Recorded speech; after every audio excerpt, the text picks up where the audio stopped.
Everybody will have to acknowledge that. So it's up to you. I think we're good. Okay. Hey, excuse me. I'm so sorry. Wow, that's a good start. Yeah. It's an exciting start. Okay, so hi and welcome everyone. Glad to see so many people here, and just wanted to let you know that we are planning to put together a winter whale watch, and we'll be sending notices out via email and posting information on our website. And again, our website is acssandiego.org. We're also going to be sending out some emails in the next few days and weeks regarding next month's guest speaker, a group whale watch, and then a survey. And our hope with the survey is just to get more information to determine how we want to move forward with ACS. And that's going to be anything from speakers to meeting in person or continuing through Zoom, and then other subjects that we'd like to get some input from our members to see, what's going to make it easiest for everybody to get out there and get information. Our February speaker is Dave Weller, the director of the Marine Mammal and Turtle Division of NOAA and Fisheries, NOAA Fisheries and Southwest Fisheries here in San Diego. And he's going to talk to us about his lifetime of researching gray whales. And then tonight's presenter is a longtime friend, member, and supporter of ACS, and he's an avid sailor and marine enthusiast. So without further ado, please welcome Troy Sears. Well, thank you. Do I go to share screen now? Yep. Yeah. If you're ready. Well, I think you have one announcement to make, though. So you'll be ready to just go. Just same thing. Host disabled participant share screening. Well, that's not right. Only one can share at a time. Here we go. Maybe that should work. And let me do this again for you. Let me, I'll make you a co-host. And so there you go. There you go. You're back. Okay. Start from the beginning. Started sharing it. Started. There it comes. All right. You're ready to start your slideshow. Okay. Let me start from the beginning. Okay. Here we go. Pick that first slide and put it on slideshow, and we'll all, the rest of us will mute. I thought you were going to make one announcement, though. Oh yeah, I forgot to, Leanne, we forgot to announce that today is Jane's birthday. We wanted to make sure we got that on. So I told her I was saying happy birthday to her, but I'll give her a present and not sing. So happy birthday, Jane. And happy birthday, Jane. Okay, so I have to admit, when I was first asked to do this, I said, okay, it's I'm not a scientist. I don't take beautiful drone pictures like Dominic. But I do have a life on the water, so I'm hopefully going to maintain everyone's relevance and make it an interesting presentation tonight. So thank you for having me. A little bit about me, where I started and how I got going. I grew up here in San Diego. I was exposed to sailing one time as a 9-year-old in a cool cigarette styrofoam boat. Then at age 12, with my newspaper board money, you'll see the picture on the upper right. And that's my best I can tell. That's my first day of sailing in my first boat. And then my mom bought me a book on the America's Cup, and I became absolutely infatuated with the America's Cup. Went to the my first cup in 1987. So I grew up as a racing America's Cup sailor, not as a classic yacht sailor. By the time 1995 rolled around, this would have been the third defense of the America's Cup here in San Diego. I worked my way to number 2 in the administration there. And then I started next level sailing in 2003 with 2 America's Cup boats.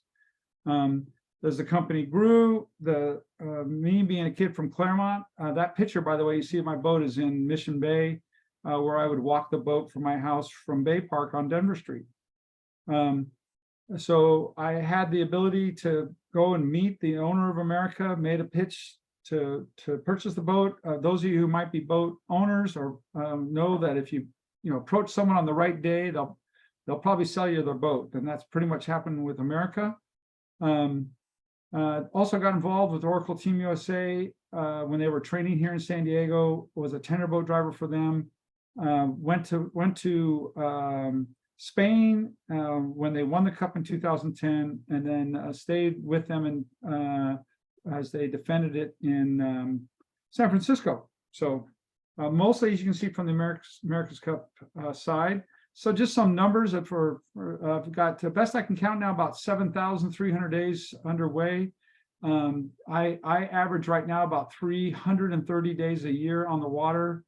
I rarely take, I see Al's here, so he'll probably remember this. I rarely take days off from the water. We passed over 250,000 guests on the boat. During those 350,000 miles that I've run, my best day ever on the water has been 324 miles, which was aided by the Gulf Stream in the Atlantic.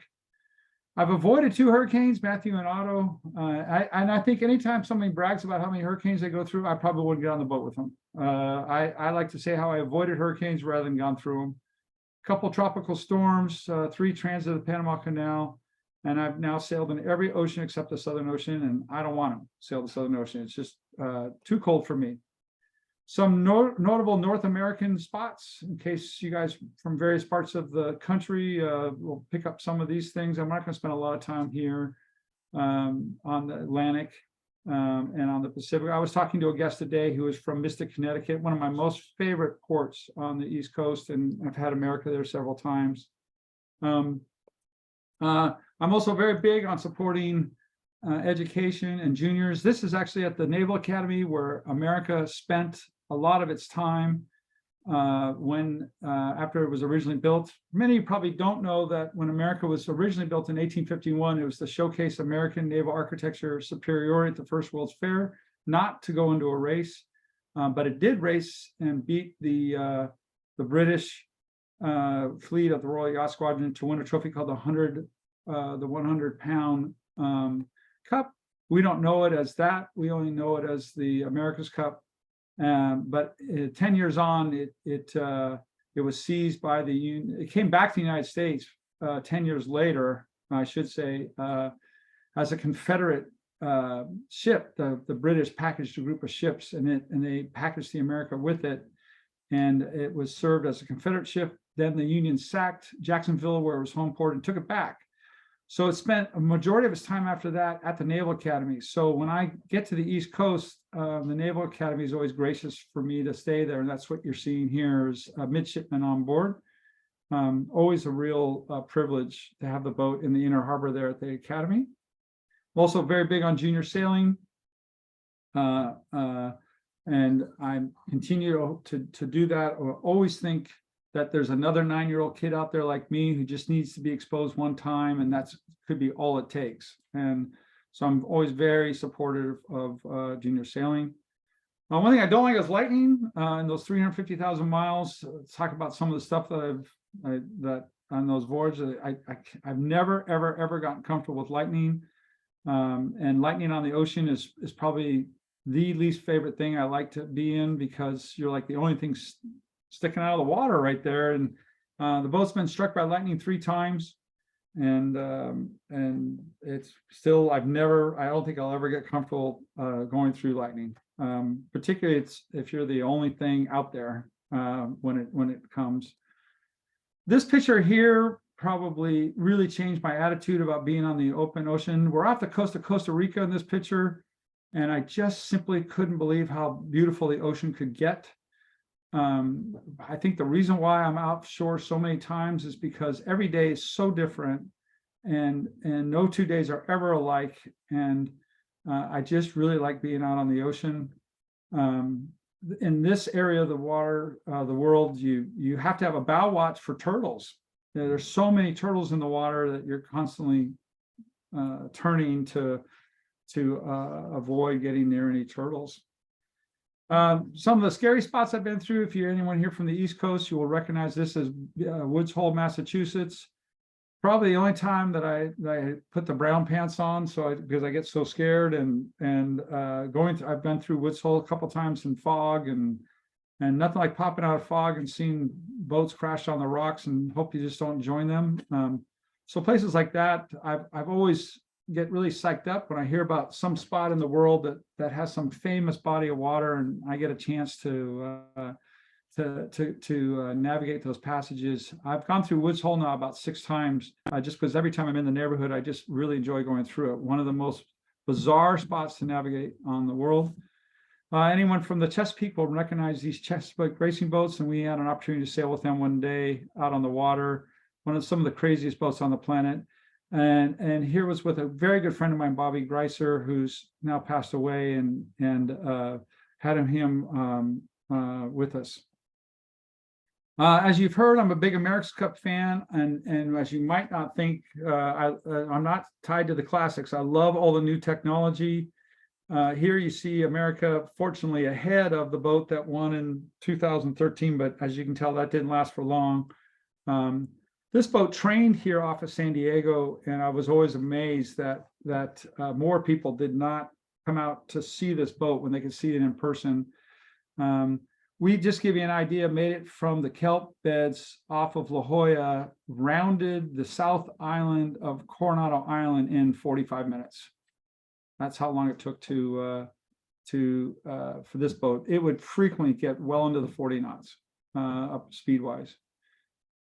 I've had a lot of good opportunity for famous people, and I look at this picture and see how chubby I was then, but this is Jimmy Buffett, who's a sailing enthusiast, and I've had the pleasure of having on board a few times. Those of you who know me and know that I'm really into racing, so this is one of the rare pictures of America with a spinnaker. This is our biggest sail area configuration that we have. This sail was made for me by one of the America's Cup team, Oracle Team USA, for the years of service I had as a tender boat driver for them. And that spinnaker alone is just about 6,000 square feet. Really helps with the performance. Another classic normal picture for America there. Here's our, once again, those are in the numbers. The original boat was built in 1851. This boat was built in 1995. The reason why I don't have the original boat is because it was destroyed in 1942, in April of 1942. Rotted out, needed a lot of restoration, 91 years old. Congress appropriated funds to have the boat rebuilt in November of 1941. And then 3 weeks later, Pearl Harbor was attacked. The boat was placed on shore. A temporary roof structure was placed over it where it was in Annapolis. A snowstorm crushed the roof, and that's why we don't have the original America. This boat was built by a restaurateur from Alexandria, Virginia. It was his lifelong dream to have a replica of the America built. It's the only commissioned full-size replica of the America sailing today. There are several miniature version ones and smaller ones. It's probably the most modeled boat in the world. 141 feet. I used to think it was 138 feet. We actually put a tape on the end of the boom to the out end of the bowsprit and found out it was actually 141 feet. Length on the waterline is about 95. If we want to avoid hitting bridges, we need 108 feet. We're 25 feet wide. We go down 11 feet, and we weigh 113 tons. Crew size depends on how good they are, and I really always mean that.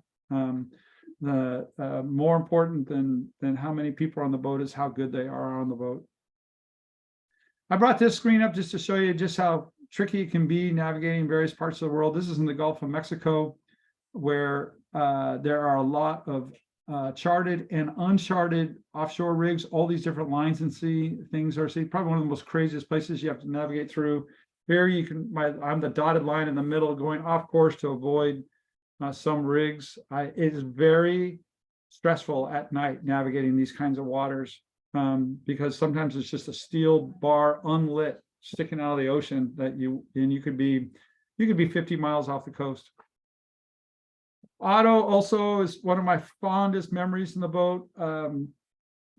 Sailing from Cuba down to Panama. The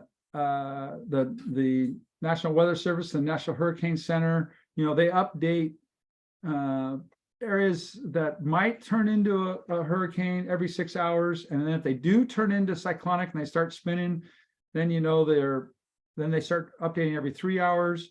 And they kept saying there was no chance this thing would start spinning, become cyclonic before we got into Panama, and they just got this one wrong. Probably no one ever heard of Otto. It never made it to the United States, but it blocked our path getting into Panama, and we actually had to curve around it. We got within about 70 miles of it, and it pushed us right in. So we got on the west side of it, and it sucked us and pushed us right into Panama. And then the next day in Panama, there was 22 inches of rain. 2 ships waiting to go into the canal sunk. Several, it unfortunately caused quite a bit of loss of life, and I felt very lucky. Even more bizarre is after we crossed through the canal, Otto went across Nicaragua and Costa Rica, went into the Pacific, and then we got to meet it again in the Pacific. But this time I stayed on the east side of it and rode it. It pushed me up the coastline of Central America. So we had Otto on both on our way to Panama and leaving Panama. Another very memorable storm for me was Hurricane Matthew. In this case, I was in Jacksonville. The road you see on the right is the beach road in Jacksonville. Here, when you're in this section of the Atlantic, you're kind of trapped because of the curvature of the East Coast. And everyone said there these storms never really happen because they don't really swing to the west there, but it did. And in this case, instead of, I really didn't want to take a chance and go into the deep Atlantic, so I pulled into Jacksonville, discharged the crew to make sure they were all safe, and then I stayed with the boat. Here I'm on Fox News. I was really the only fool who was still walking around Jacksonville in the middle of the hurricane, so Fox News picked on me. If you look at the quote on the right, I was very stressed out because the original America, when it was held by the Confederate Navy, sunk the boat in the river, St. John's River, and I just said that the irony is that the original boat was sunk here in 1862 by the Confederate Navy, so I certainly don't want to repeat history, and I was lucky that I didn't. This is a picture from right in the middle of the hurricane with the boat sitting on the shore. Remember, nobody's on board; they're all inland.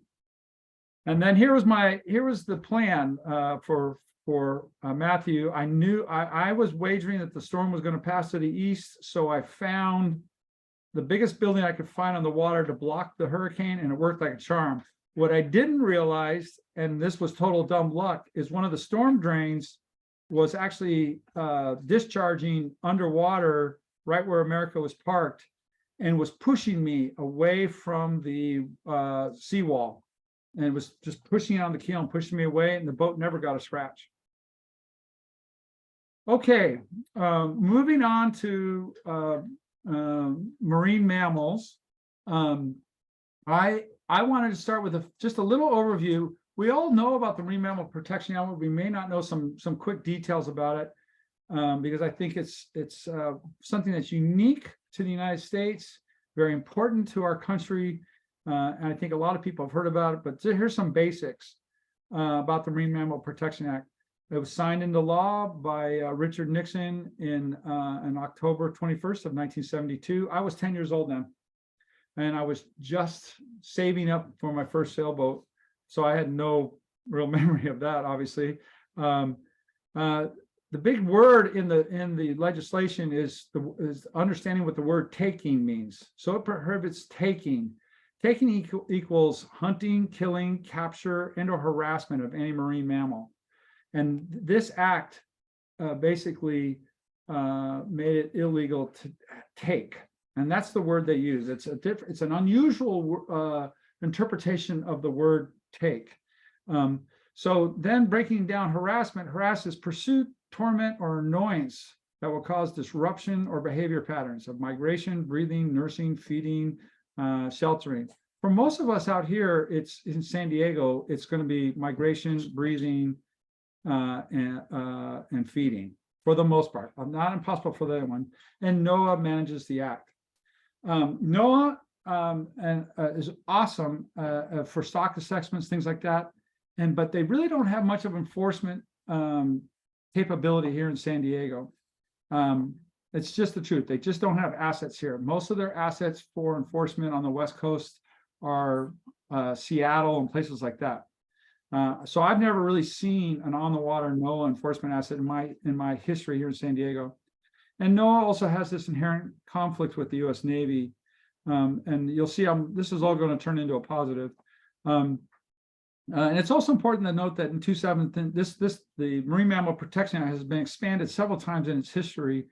And now it even extends beyond the U.S. border because anytime we accept fish from other countries, we now expect them to treat the way they catch those fish in those fisheries, have to respect our Marine Mammal Protection Act if they're going to import in the United States. So really important stuff that NOAA is doing, very, very critical.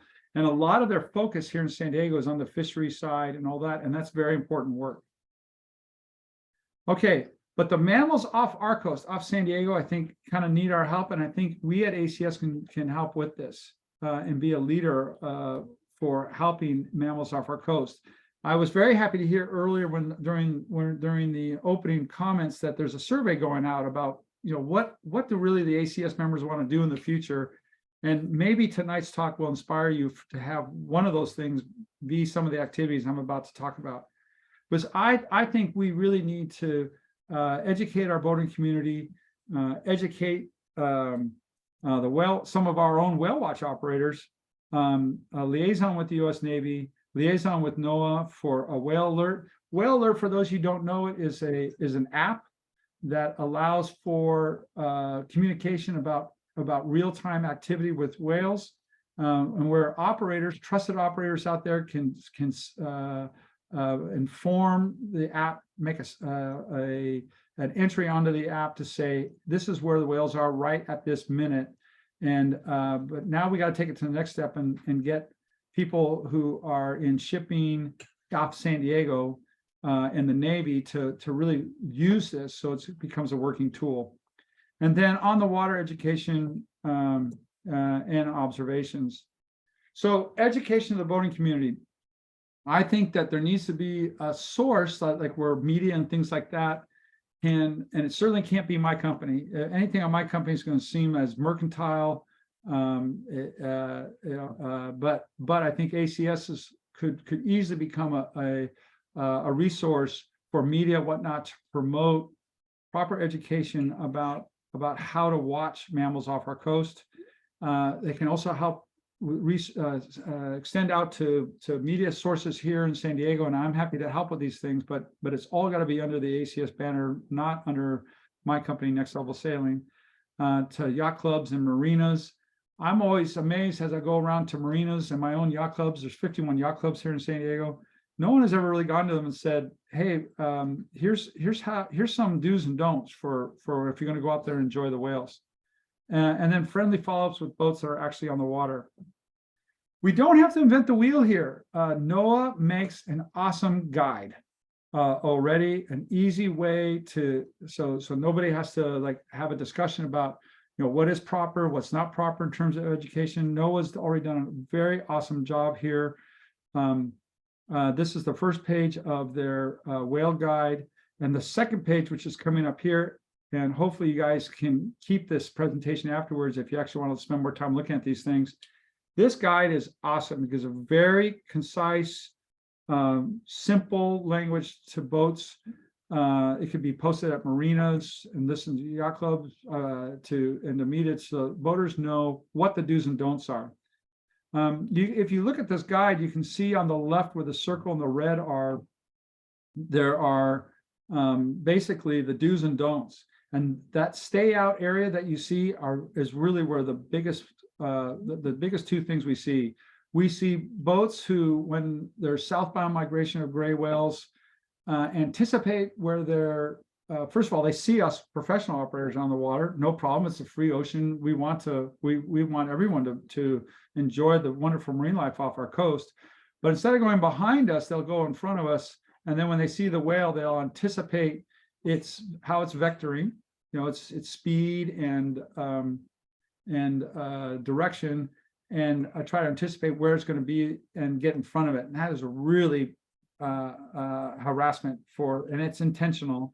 And the other thing they do is when the whale comes up and they're not quite in the right spot, they'll get their boat up to really high speed to get to the right spot. By the way, I want to digress here for a moment. I saw an amazing thing on the water a couple of months ago that blew my mind. When the humpbacks were kind of in the peak of their migration coming south, it was probably in November. We were with a humpback for a good 20, 30 minutes, and the humpback all of a sudden decided to make a hard right turn and start heading out to the southwest. And we were like, wow, he must have a plan. And I thought for sure there must be another whale, and they decided to team up.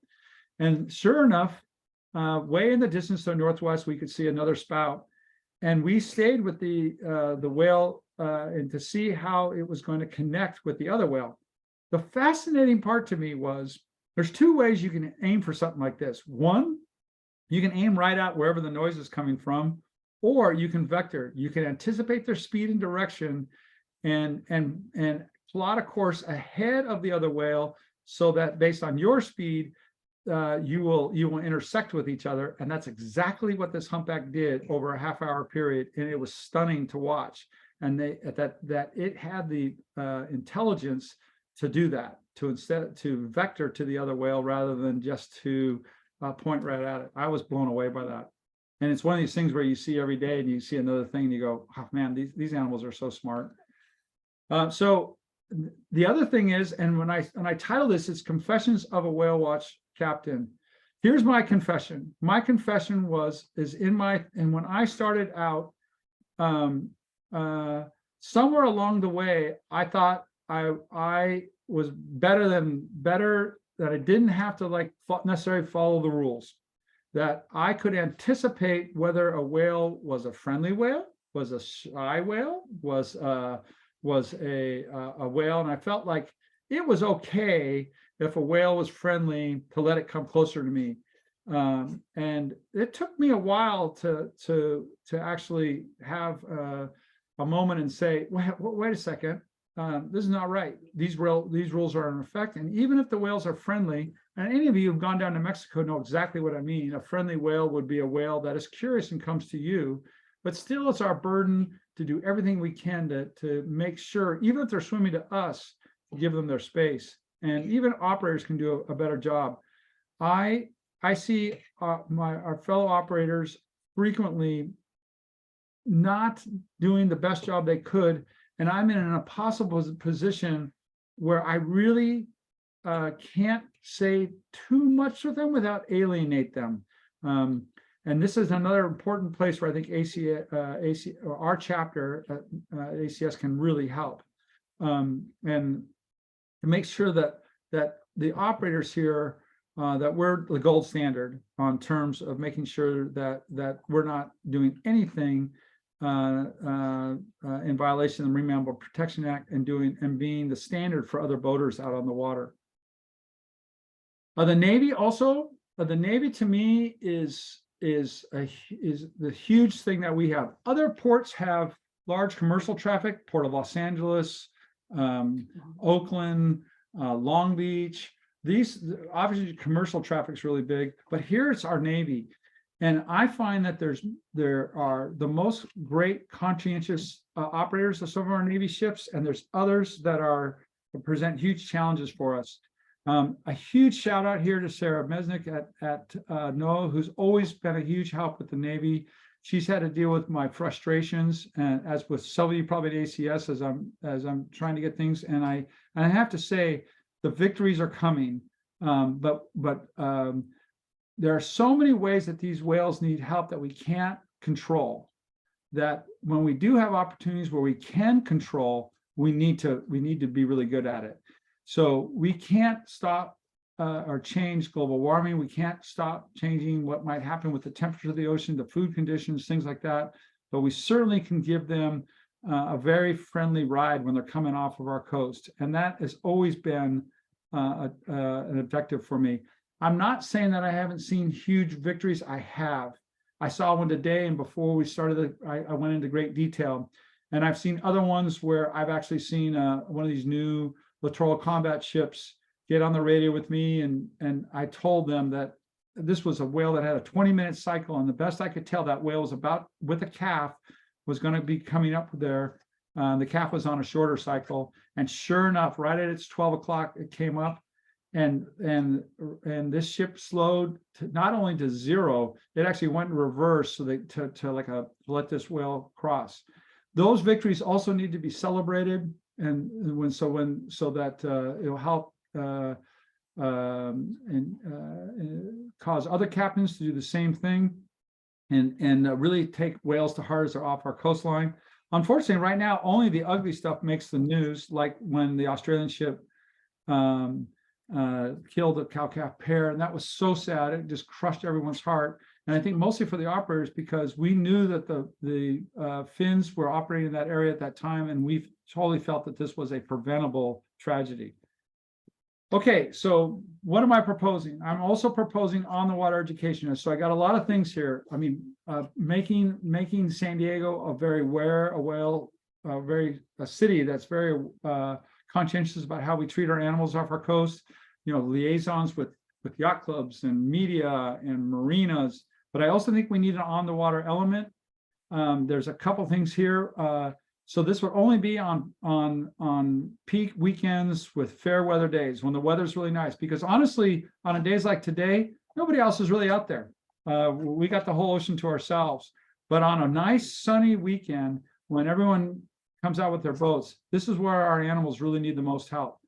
And what I'm proposing is that I would provide a boat, the training, everything, any insurance, everything that would be needed to go out there and help educate boaters, even on the water, give them the pamphlet, talk with them, make sure let's assume that everybody will do the right thing once they're told what the right thing is.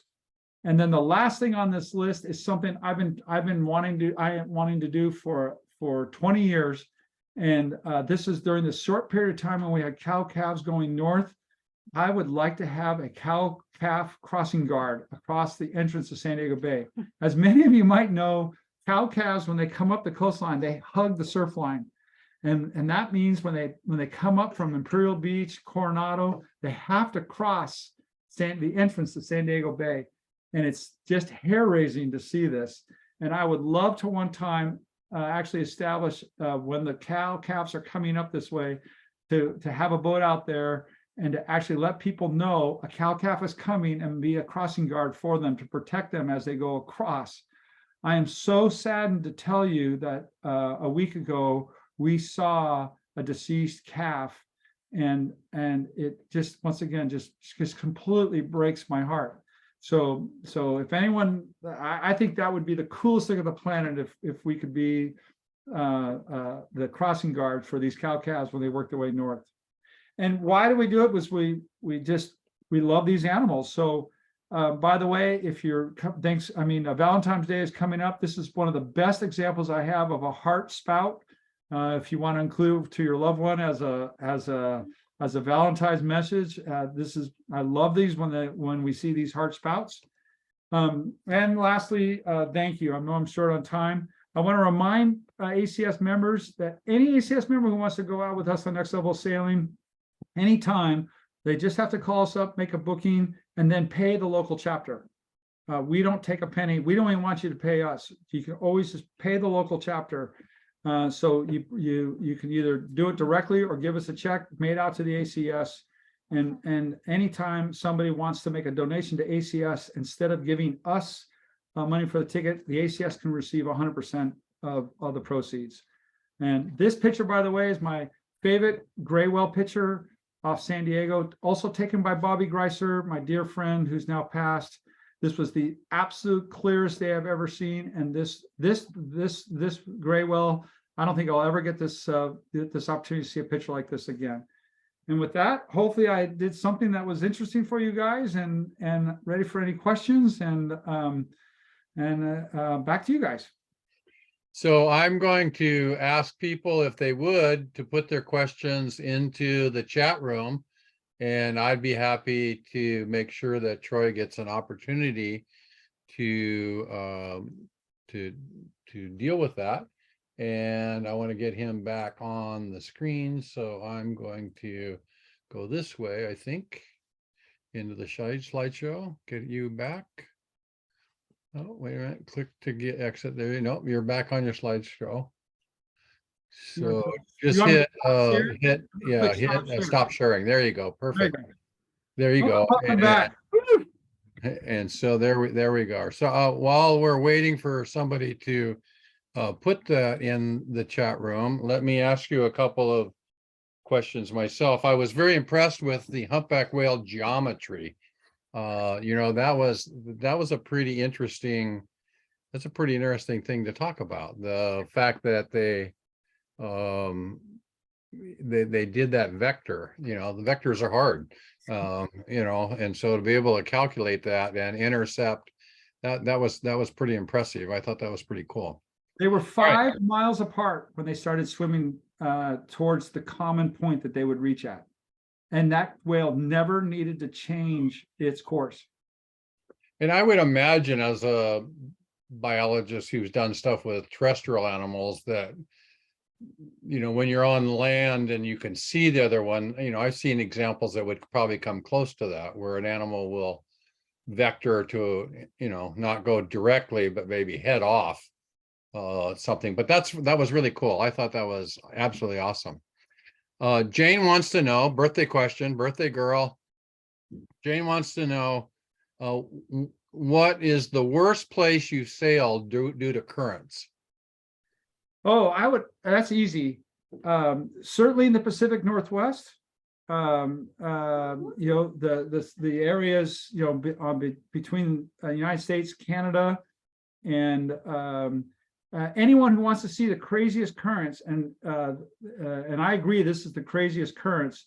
On Netflix is a movie called R2AK, which means Race to Alaska. This is a race that goes from Port Townsend to Ketchikan. And if you want to see a whirlpool that could just swallow you up for long periods of time, you think it's like the Kraken in there.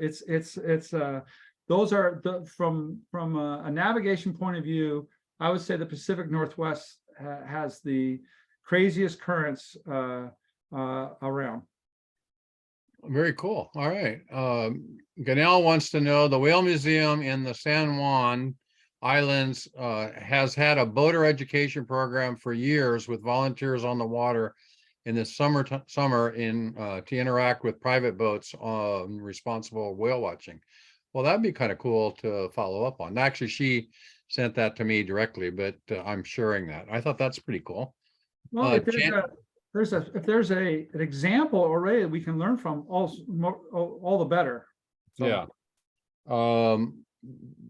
Jan she says, I have something to discuss about low frequency active sonar killing whales on the East Coast recently. That's not a question. Let's loop back to you, Jan, and we'll see if we have some time at the end that maybe we can hear about that. So George is asking, one of our board members, how would you propose to identify the cow-calf pairs in time to chaperone them across the mouth of the San Diego Bay? Sure. Easy answer. Right now, the professional operators are already looking for those, because we want to show our guests those. So we would radio the boat to let them know that one's on the way. And now we have 2 radio systems on the water, one through the public VHF channel, and now we also have again a private closed circuit radio system that was introduced last month, and several of the operators now are so that boaters can't actually hear us talking about where the locations are, and we could also supply the boat with that private radio, so that they would know they're on the way. They wouldn't have to spot them. They might spot some others, but they would know certainly some are on the way. Yeah, very cool. Uko, our national president, who you met on the trip that we had during our national conference in November, Uko is asking, in the Pacific Northwest, we have a Pacific Whale Watch Association. Does Southern California have anything like that? So this must be professional whale watchers, Uko? Professional whale operators? Not professional whale watchers. We all want to be a professional whale watcher to get paid for that. So, yeah. So, do we have something like that? There is an informal whale watch captains group here in San Diego. we meet generally at the start of the winter season and at near the end of the winter season. Some years it's really tight, some years it's not so tight. I think there's talk right now about us getting together, but it's not a formal organization. And but I think if we invited the whale watch captains and created a kind of a professional seminar, that we could put something together like that, and I could get the captains there. That's very cool. I thought all your suggestions are fantastic, and it's right up the line of what ACS is all about and should be doing some of that. That's really pretty cool. And again, always I thank you. You know, I'll wait for a couple more questions, but thank you for your continued support for ACS San Diego. So the question on the low frequency active sonar was associated with wind farms. Any thoughts on that? Do you have any experience with that? Well, with me personally, so Well, I don't know who, but you're talking about Jane's going to talk about that. Okay. So yeah. my experience with wind farms is anecdotal. When I go to areas where there are wind farms in the water, let's say off of Block Island, Rhode Island, there's a wind farm off of Block Island, places like that. It certainly, I could see would change. It would certainly have an impact on not just marine mammals, but any kind of life, bird life, because it definitely would put a lot of sound in the water as they're spinning. But I'm not a scientist in this area. I can't speak in any kind of. Sure. I just know I stay away from them also. Yeah. Well, and Troy, I don't know if you can talk more about it, but I think it's important for everyone to know just how you got involved with the Navy and what your experience was, and kind of what, like you said, that you have seen some progress from it all because you have been able to speak with some of the boat captains and that you saw them actually slowing down and doing what you were requested. Right. So this leads to a lot of things with the Navy. One, the Navy in general was not very good about responding to the public on the radio. So what my position is that first of all, I support everything the Navy does, and when we have meetings with Third Fleet, there's always usually prefaced by them saying, "Hey, listen, we have a national security interest, and we have to do our job." And I'm always like, nobody's saying you can't do your job. I'm a Navy brat. I did not serve in the Navy, but my father did, and he served in submarines, and you know, I grew up as a Navy brat. My issue is that there's a huge inconsistency. You'll see them actually test, do working areas right in the middle of where whales are at, and some days some captains are like, okay, we'll move this, and some days they won't. In comparison, the United States Coast Guard is probably the best comparison. Several years ago, the Coast Guard was doing live fire activity right in the vicinity of fin whales, and I mean like the fin whales were coming up. And there was an incident that day where we were almost to the point of getting in between the whales and disregarding the Coast Guard and putting ourselves in the area of the live fire. But we can't do that because we have a person from the public on the boat. You certainly can't expose someone from the public to like something that you may feel strongly about. I can't imagine telling my guests, "Hey, everybody, we're going to go into a live fire thing and we're going to put you in between the whales and the guns." Rainbow Warrior? I just can't imagine that's going to go over well, right?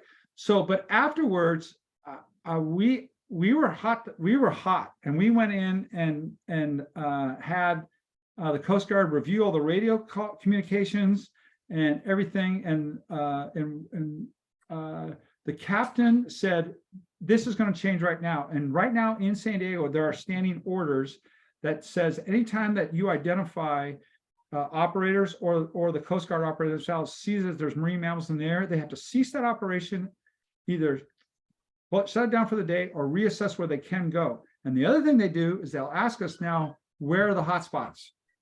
You know, we won't go to the feeding areas. We'll go somewhere else. And they're a poster child now. The United States Coast Guard is a poster child here in San Diego.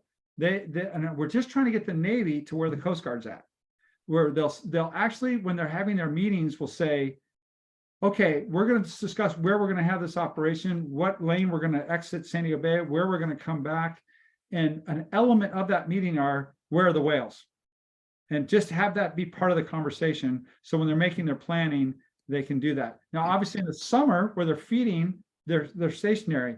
And when they're migrating, that's where they need our help. We can literally say to them, see where we're at? Don't make me turn because I'm with the whales. You turn and you'll be away from the whales. And some get it and some don't. You know, we're not trying to be bossy with them. We're just trying to say, you don't have to worry about where the whales are. They're where we're at. So just alter your course, mostly, hopefully, to go behind us, and you'll be fine. Go about your business. Today, we had a destroyer. Today was a good example. We had a guided missile destroyer heading out, deciding to go accelerate their speed. I noticed their speed was starting to come up, and they were moving in an area that was going to be in a direct intersection with a group of gray whales. Got on, told them. They at first hesitated, but then they saw the spouts between me and the DDG, and they immediately slowed down and stayed slow for several miles before they would start bringing their speed up. Huge victory, you know. So that's really good that they actually that captain cared. We just want consistency, because 10 minutes later we saw another Navy vessel going through at 22 knots and wouldn't answer us on the radio. So that we just need to get to the point where everyone's on the same page. What do you think? I mean, are they monitoring the channels? What's their excuse? I mean, they're the Navy, but what's their excuse for not sort of responding to you? Well, the third, from their command point of view at Third Fleet would say there is no excuse. They should always be monitoring the international distress channel that we are communicating to them on, and they actually want us to cite cases, you know, like let us know every time this happens that you can't get them on the radio. But you know, that gets exhausting. And I don't have a direct, like a person I can talk to, and I don't feel like I want to be a cop on the water every day. It's all I would like to just have like someone in the middle, you know, like someone who's keeping up with, and the people at the Navy change all the time. You start having a rapport with one person and all of a sudden they're gone. They've got new orders to go somewhere else. And so just having someone who's constantly that liaison, this is where I think it's another role for ACS, and say, hey, I'm the Navy liaison for ACS. I always have this current relationship with whoever has that spot. So we can be a sounding board and a trusted, respected, you know, spot where you can say, hey, this is what happened today on the water. I need you to know it, and so that we're not feeling like I gotta spend my evenings and mornings just trying to track someone down at the Navy. Yeah, interesting. Larry wants to know, and we're going to put you on the spot with this one. A recommendation for the best location and time of the year in Southern California to see orca. Oh, well, as everybody knows, orcas are nomadic to our area. You know, I've been whale watching off of San Diego now for 47 years. Okay, and orcas are more common now than they were, but they're always nomadic. So the problem is that when we do have orcas coming through, they're gone 4 hours later. It's actually so. I usually tell people when they go, I really want to see an orca, I tell them, go to Norway. That seems to be the spot right now, which is obviously hard because everything here is nomadic. They're just passing through. And I always tell my guests when we do have them pass through, and by the way, that led to our longest whale watching trip in our history. We stayed out to 8 p.m. one night in the summer because a group of 22 orca stayed with the boat. And we're very curious of the boat, swimming under it and had their baby. And it's always, you just never know what day. And then it's the worst trip for the next trip afterwards. Yeah. Because Yeah. all the dolphins are gone. We had an orca once come to the boat with a short beak common dolphin in their mouth to kind of show their prize. And I was like, well, that's pretty amazing, but tomorrow there won't be any dolphin in the area. Yeah, exactly. That's one of the banes that operators, or any of us that share pictures.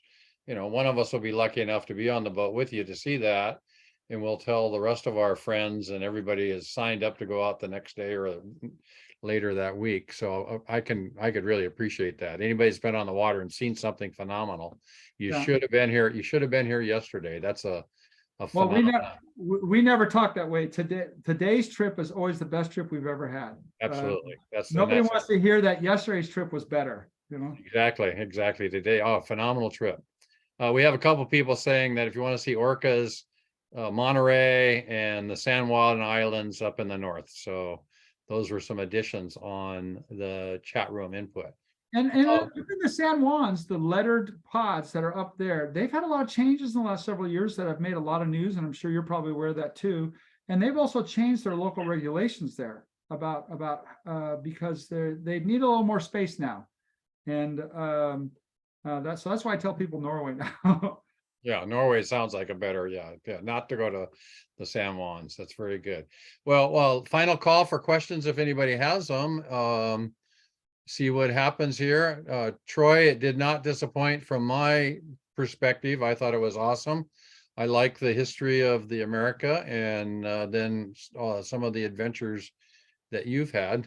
Those are always great. Sea stories, those are wonderful, and you certainly have your share, a long history of being time on the water. So I'll throw it back to Leanne maybe to close it out. And again, Troy, thank you very, very much. Great suggestions, and we'll follow up. Okay. Yeah, I was just going to say, Gaynell, I got your message, and yes, I want to get more information on that program. And then Troy, yeah, we will definitely be following up with you to see about, how we can get more active in putting the message out there. And I wondered if you could send me your scan of the NOAA, what to watch out for, the do's and don'ts, and then so that we can then post that on our website right away. But yeah, this makes me want to call Dave now and get a lot more information from him before he starts. But yes, I thought it was fascinating, about your story with the boat. And thank you so much for being so proactive out on the waters and, looking out. But I definitely do like your idea of bringing more attention to our visitors to San Diego, because it is such an amazing and awesome thing to see whales, in your own backyard. And then, that people even living here don't know that much about it or what to do about it when they're out renting boats and that kind of thing. And so, yeah, I definitely want to work more with you on getting the word out. So, and just I look forward to. I really mean I want to get this. For those who want to say, hey, I want to participate in a new direction. I would like to see more than. I'd like to see if there's something I actually can do to with some of their time to help. And there are things to be done. Yes, there are. Absolutely. Jane and Rick, did you have anything? I just Go ahead, wanted to say thank you for your generosity. Yes. What you proposed for anyone wanting to go out on your boat, and donating those funds to the ACS, I really, really appreciate it, as we all do. And again, you've always been very generous. Absolutely. Thank you. Absolutely. And then we do record these meetings, and they are up on our ACS San Diego website, usually the next day. So if anybody wants to share it or whatever, you can go and look at our YouTube channel. Normally I have it up there usually by the next day. So again, Troy, thank you very, very much. Smooth sailing to you. Oh, hang on just a feel like second. it. Somebody wanted to know how to get in touch to go on Troy's boat. And that's nextlevelsailing.com. nextlevelsailing.com, and there you'll get also our phone number, which I'm happy to tell everybody now too. But you're not you won't be able to get that program by booking online. You'll ask you for a credit card and things like that. So you'll have to contact us. You can email us through the website. Say, hey, I'm an ACS member. I'd like to go on a certain day. We'll make a reservation for you. If you want to do it by texting or calling, you can just call the number, which is on the website, but it's also 619-922-6215. That way we can make the reservation, and then you just show up and you can either give us a check or give you guys a check, but make it out to ACS. Don't make it to us. Thanks. Thank you, again, Troy, very much. Appreciate you're speaking with us. Go ahead, Rick. I'm sorry, I cut you off. No, I was just saying thank you as well. So you're the press. Go ahead. Oh, that's all right. Thank you and have a great night. And Thank you very we'll see much. you all Thanks, Troy. All February 8th will be our next presentation. Thank you. right, good night. Right.